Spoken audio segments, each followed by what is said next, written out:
Now we discuss nervous system, types of nervous system. The nervous system classify in two types: central nervous system and peripheral nervous system. Central and peripheral nervous system. Central nervous system composed या consist of brain and spinal cord. Brain and spinal cord. Brain and spinal cord. Brain further divide in three part. Brain further divide in three part. Means forebrain, midbrain, and hindbrain. The forebrain, also known as prosencephalon, midbrain, also known as mesencephalon, and hindbrain, also known as rhombencephalon. Rhombencephalon. Rhombencephalon. Forebrain. Forebrain further divide in means prosencephalon further divide. Prosencephalon further divide in two, mainly two. Telencephalon. Telencephalon. टेलेनसिफेलॉन. टेलेनसिफेलॉन के अंदर कौन कौन से है वो तुम्हें याद रखना चाहिए. तो तुम याद रखो सेरिब्रल कॉर्टेक्स. Cerebral cortex. उसके बाद में बेसल गैंग्लिया. Basal ganglia. उसके बाद में हिप्पोकैम्पस. हिप्पोकैम्पस. एमिगडाला. तो ये सारे हैं टेलेनसिफेलॉन के पार्ट. टेलेनसिफेलॉन के part. Second one diencephalon. Diencephalon. Diencephalon के अंदर तुम पढ़ो thalamus, hypothalamus, metathalamus, metathalamus and subthalamus. Second one mid brain. Mid brain के बाद में third one hind brain. Hind brain means rhombencephalon या हिंड ब्रेन. तो hind brain further divide in two mainly. Metencephalon. इसके अंदर pons cerebral, cerebellum, pons and cerebellum, pons and cerebellum. फिर second one myelencephalon. Myelencephalon. Myelencephalon के अंदर medulla oblongata.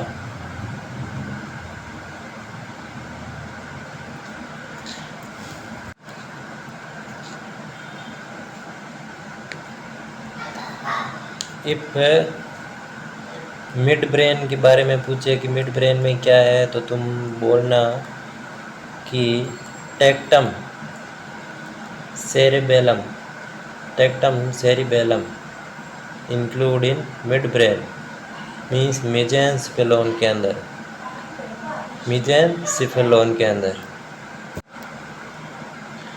Second one is peripheral nervous system. तो peripheral nervous system further divide in mainly two part. Peripheral nervous system further divide in mainly two part. One is somatic. Somatic peripheral nervous system and second one is autonomic. Autonomic peripheral nervous system. तो somatic nervous system and autonomic. अब यहाँ तुम्हें याद रखना है कि somatic का मतलब क्या है. विच movement include in somatic, which movement include in autonomic. तो एक अच्छे एनैचिक एंड इच्छिक.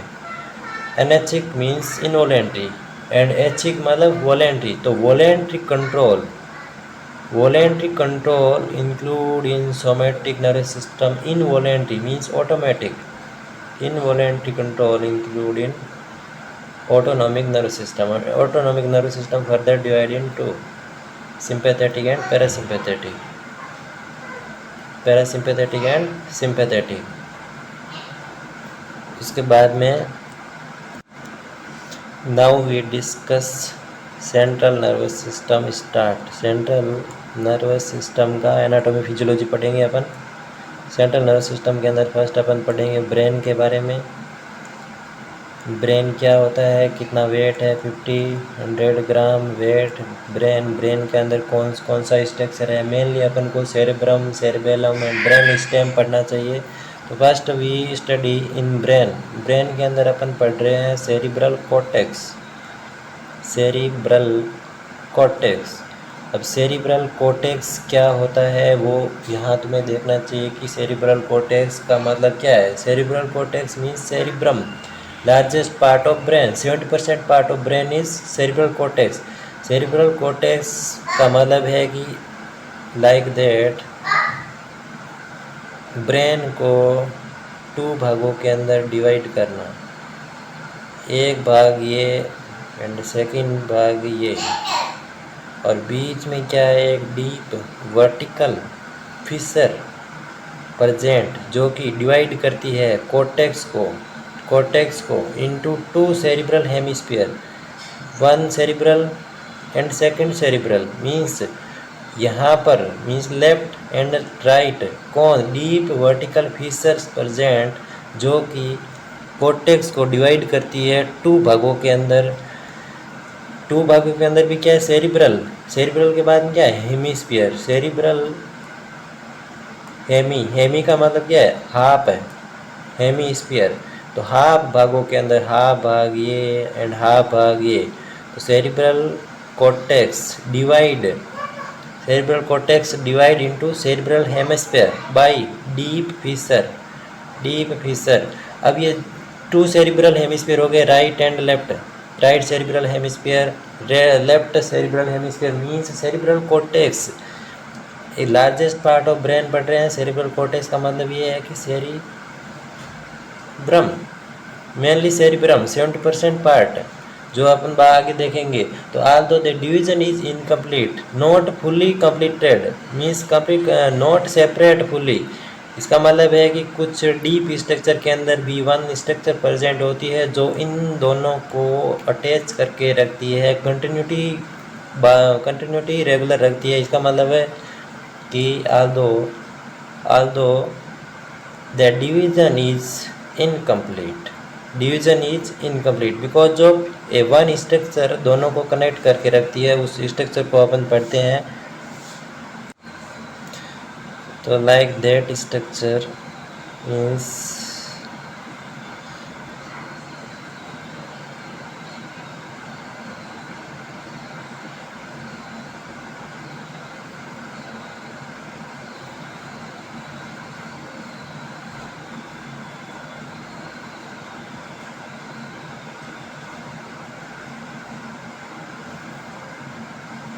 अब जो ये स्ट्रक्चर है, ये स्ट्रक्चर इन दोनों सेरिब्रल कॉर्टेक्स को डिवाइड करने का काम करती है. इसका मतलब है कि बीच में से यहाँ से this structure completely not divide into right and left cerebral hemisphere means this is known as corpus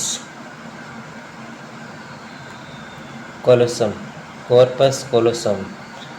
ये कम्युनिकेटिंग फाइबर है, इसका मतलब है कि ये कैविटी है, जो कैविटी के अंदर क्या है, white matter present. White matter का मतलब है कि axon and dendroids, you know white matter.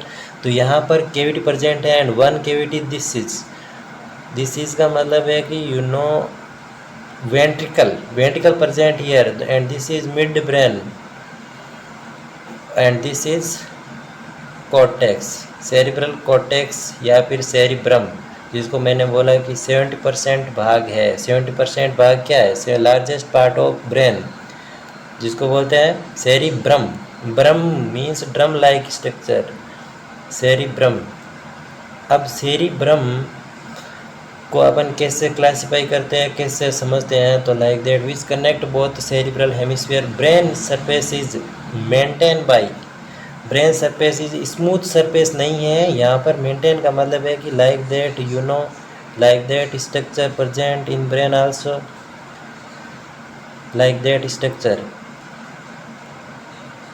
Like that इसका मतलब है कि like that structure present in brain, like that structure present in brain.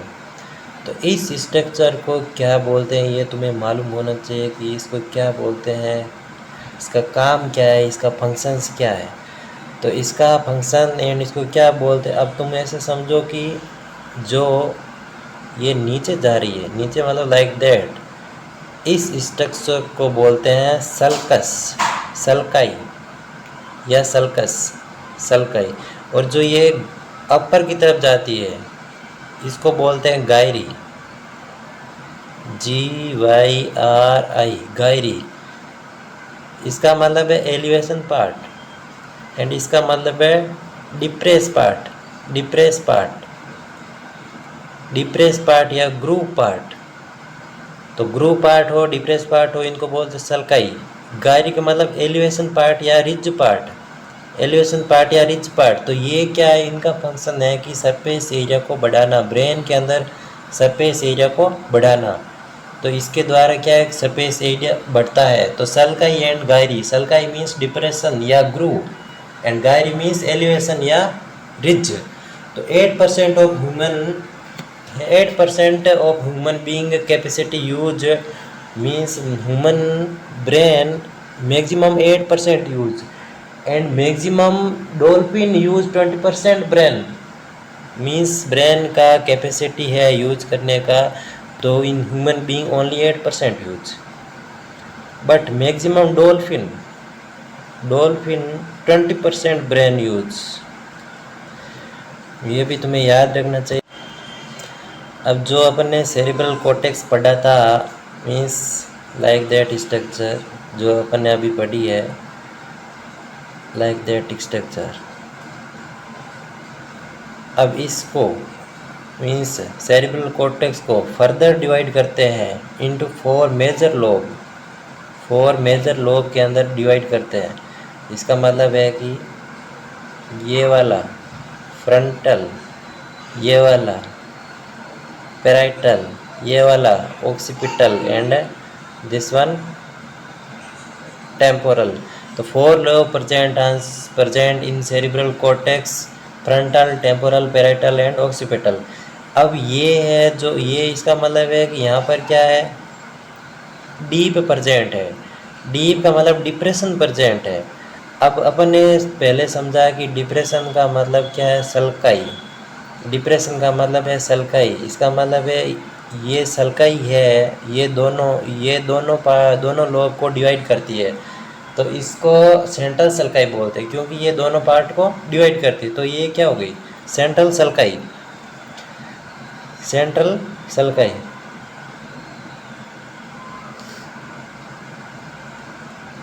अब जहाँ पर सल्काई होगी, जहाँ पर ये सल्काई होगी तो तुम्हें मालूम होगा यहाँ इसके आगे भी रिज एलिवेशन प्रेजेंट होगा, इसके पीछे भी रिज या एलिवेशन प्रेजेंट होगा। Means like that structure. तुम समझो कि ये पैराइटल है, पैराइटल के बाद में ये कितना क्या है, ये डिप्रेशन है, फिर इसके बाद में ये फ्रंटल है। इसका मतलब है कि ये है एलिवेशन पार्ट, ये है एलिवेशन पार्ट, ये है डिप्रेस पार्ट। तो डिप्रेस पार्ट को बोलते हैं सल्काई। तो सल्काई का मतलब क्या है, ये सेंटर में है, दोनों को अलग करती है, तो सेंट्रल सल्काई। अब ये क्या है, ये प्री और ये पोस्ट, मीन्स ये सल्कस के आगे वाला पार्ट प्री और ये एलिवेशन है। तो क्या, प्री गायरी, प्री गायरी। अब ये पीछे का पार्ट, सेंट्रल सल्काई के पीछे का पार्ट मीन्स पोस्ट और elevation means Gayri, post Gayri. इसका मतलब तुम्हें ये याद करना चाहिए कि pre central gyri, post central Gayri divide करती है फ्रंटल लोब को एंड पैराइटल लोब को। अब ये यहाँ पर जो प्रेजेंट होती है उसको बोलते हैं लेटरल, लेटरल सल्काई।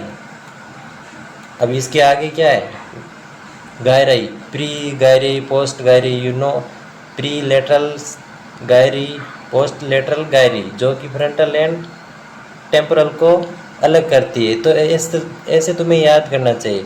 अब ये क्या है, यहाँ पर भी sulcus gyri present, parieto occipital present and यहाँ पर पेराइटो टेम्पोरल प्रेजेंट। तो इसका मतलब है कि जहाँ जहाँ पर डीप डिप्रेशन प्रेजेंट होगा वहाँ पर सल्काई प्रेजेंट होगी एंड इसके आगे एंड इसके पीछे क्या है, Gayri present, means elevation part. तो अपन को फर्स्ट अपन पढ़ते हैं फ्रंटल लोब। फ्रंटल लोब के बारे में क्या है, फ्रंटल लोब क्या है, इसके अंदर कौन सा एरिया प्रेजेंट है, कौन सा एरिया किसके लिए काम आता है, तो लाइक दैट वे अपन पढ़ेंगे। तो इसके पहले तुम्हें ये याद करना है कि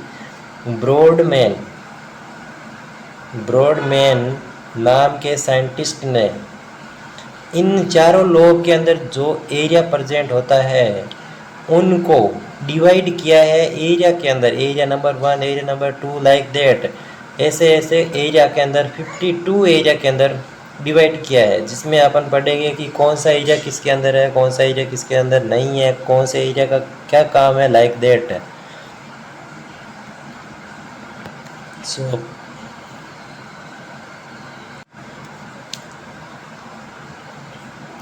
तो फ्रंटल लोब, अपन ओनली फ्रंटल लोब के बारे में पढ़ रहे हैं। फ्रंटल लोब के अंदर कौन सा एरिया प्रेजेंट है, कौन सा एरिया नहीं प्रेजेंट है। तो ये है सेंट्रल सल्कस, ये प्री सेंट्रल गायरी, ये पोस्ट सेंट्रल गायरी। तो अपने को जो पढ़ना है वो है ये वाला lobe, frontal lobe. Frontal lobe के अंदर कौन सा एरिया प्रेजेंट होता है, किस काम के अंदर काम आता है, तो दिस एरिया responsible for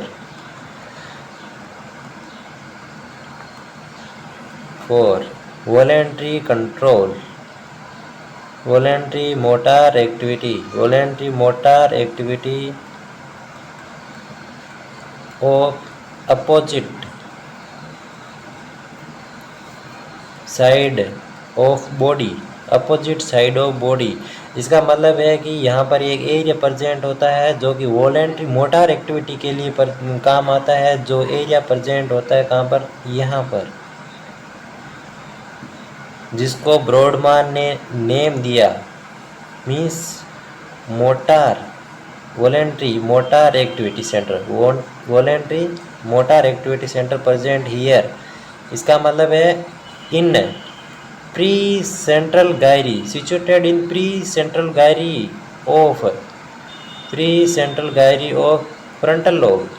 कौन, वॉलेंट्री मोटर एक्टिविटी सेंटर, जिसका नेम है number 4 number area.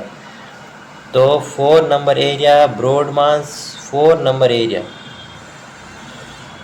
Number area responsible for voluntary motor activity and situated at pre-central gyri of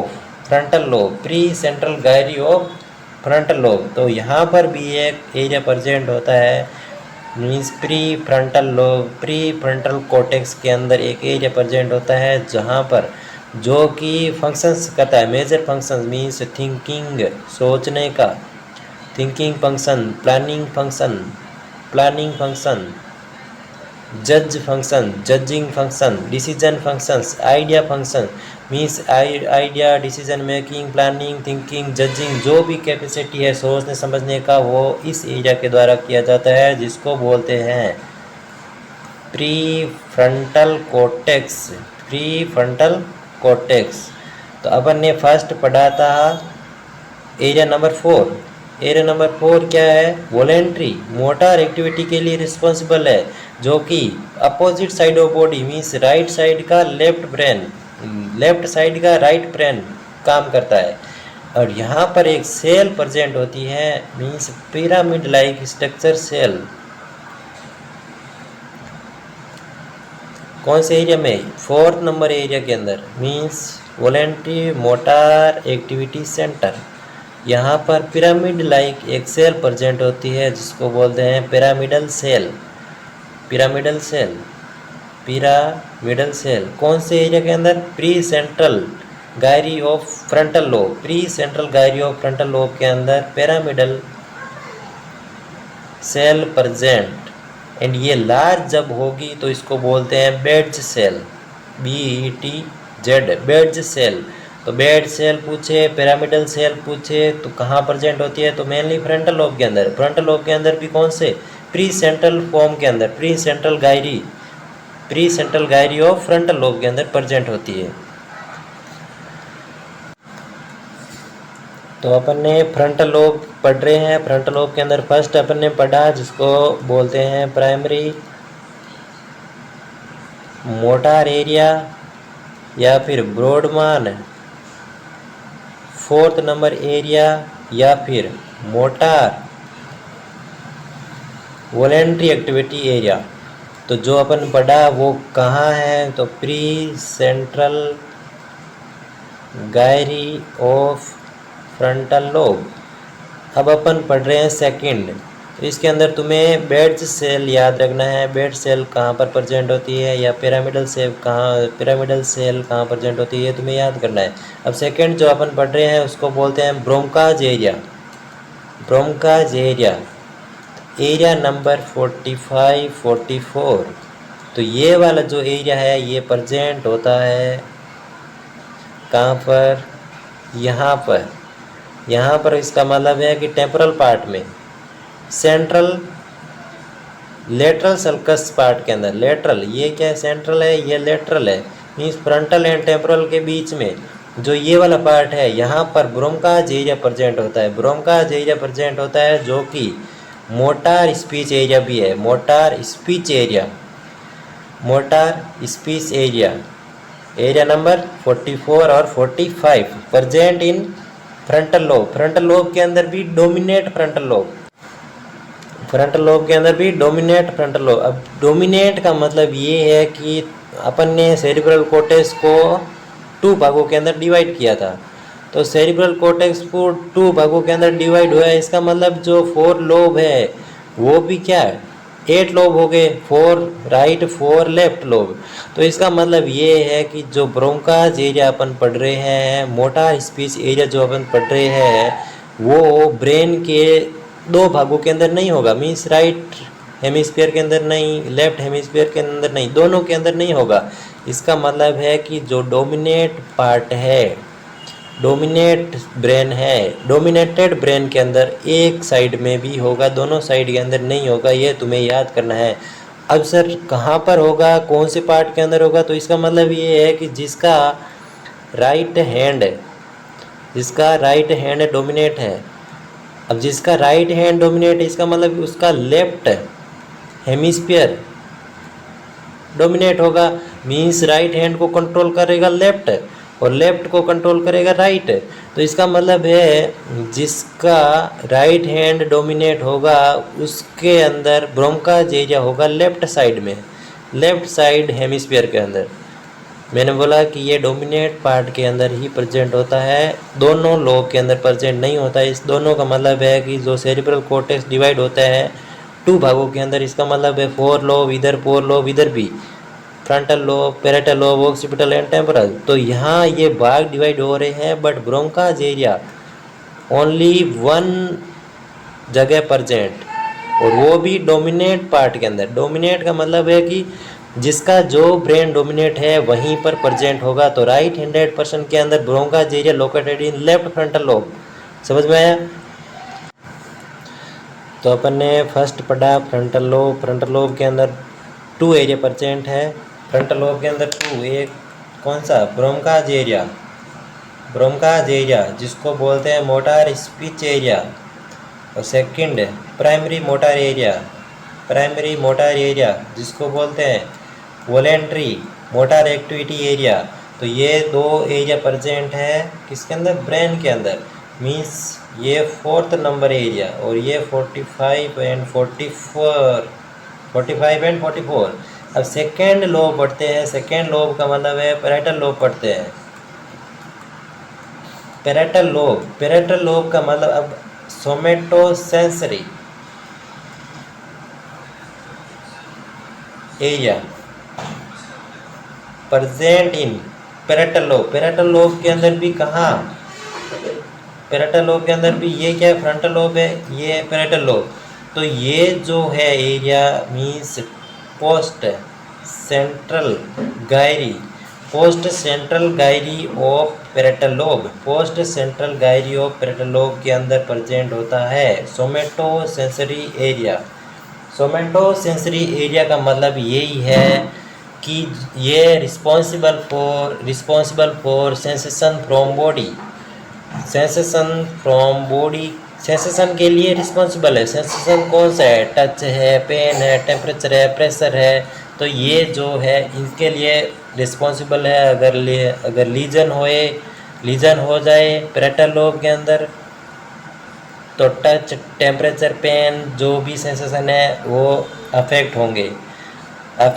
for example hemi anaesthesia, anaesthesia मतलब सुन, हेमी एक part अगर hemi anaesthesia होता है तो इसका मतलब है कि पेरेटल लोब के अंदर प्रॉब्लम होगा।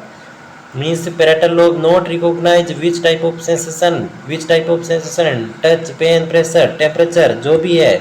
तो इसका मतलब है कि somato sensory area.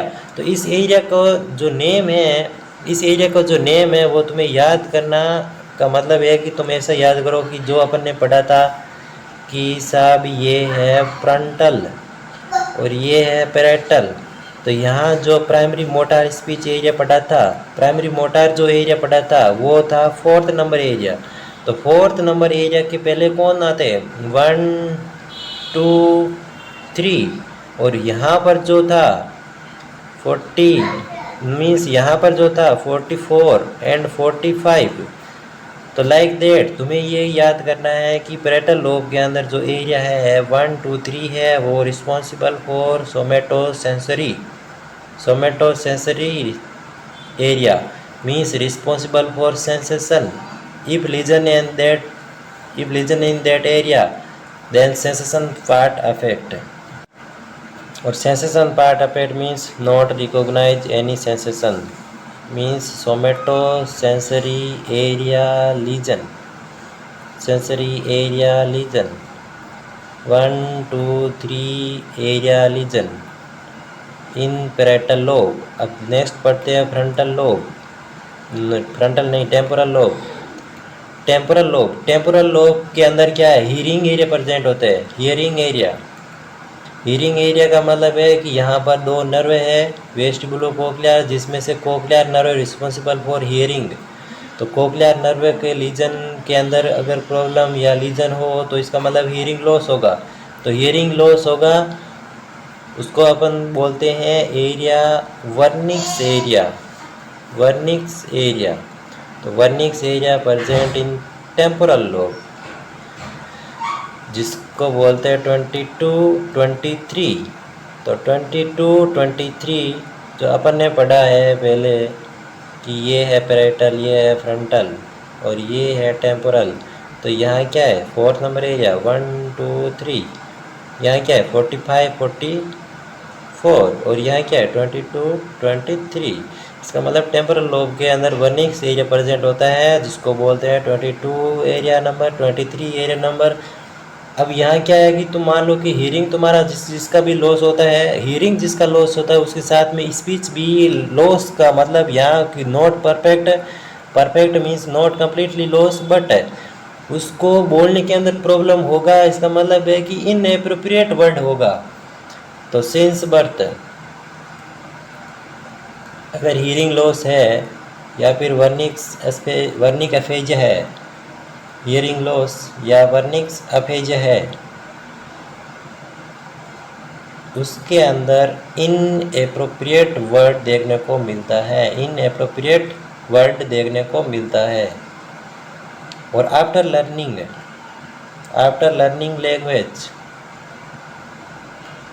Learning language usually speak loudly. इसका मतलब है कि उसको वर्निक्स एरिया के अंदर लीजन है। और साथ में मैंने बताया था, जब मैंने पढ़ाया था आई के अंदर, तो उसके अंदर पढ़ाया था कि विजुअल एसोसिएशन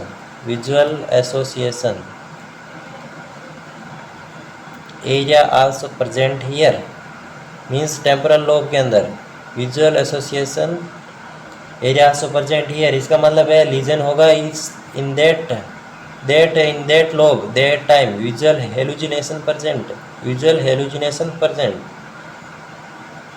अब अपन पढ़ते हैं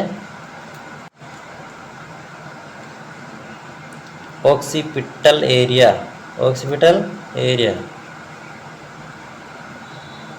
ऑक्सीपिटल एरिया मीन्स देखने के लिए, विजन के लिए 17-18 नंबर एरिया प्रेजेंट इन ऑक्सीपिटल लोब। और इसके आगे का जो है वो कंप्लीट पाथवे है, वो अपन पढ़ेंगे नेक्स्ट वीडियो के अंदर। तो टेक केयर, उठा आए तो जो भी है पढ़ते रहो।